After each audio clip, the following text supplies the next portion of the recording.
High contrast is a feature that's been in Windows for a long time, since some of the older versions. But I think in Windows 10 it's possibly a bit easier to sort of customize it and really just personalize it as you need it and finally tweak it.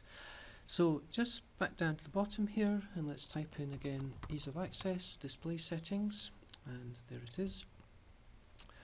And so far we've done display, we've done cursor and pointer, magnifier, color filters, and here's high contrast. Very easy to turn it on. There's a really nice shortcut key. That's again a shortcut key that's been around for a long time. And that's by pressing left alt, left shift, and the print screen to turn high contrast on, or we can just exit from there. So currently we're in the sort of default themes that are available, and that's high contrast black, and you can see the effect that it's had on the desktop. And if I bring up Word as well, you can see how that's changed that. So let's look at from high contrast black to maybe high contrast 2, see what that theme looks like. So now we've got green text. Let's go, and the text is green from there. Back in.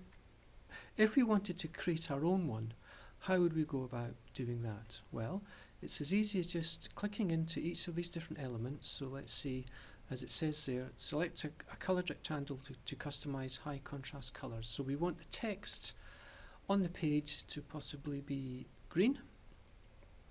Okay, you can use the slider bar here to make the green darker if you prefer. Let's make it sort of brightish, and we'll say done. We then maybe want the background colour to, let's just take that down a bit, slightly grey. So we've got green, and let's just, I'm not sure how this is going to turn out, but we'll try it, and we'll say done.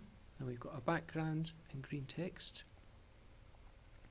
And maybe on the button text, we might want to make some changes as well to that. So we might want to make that yellow so it stands out, and make that brighter yellow.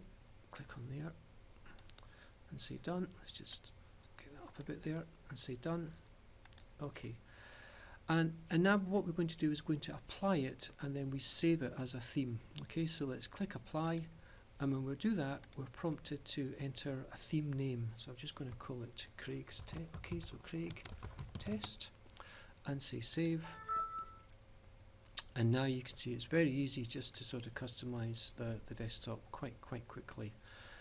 Now we could go back in there and say, well, no, that's not really what I want, Craig's. I can then just delete that, and it'll delete it.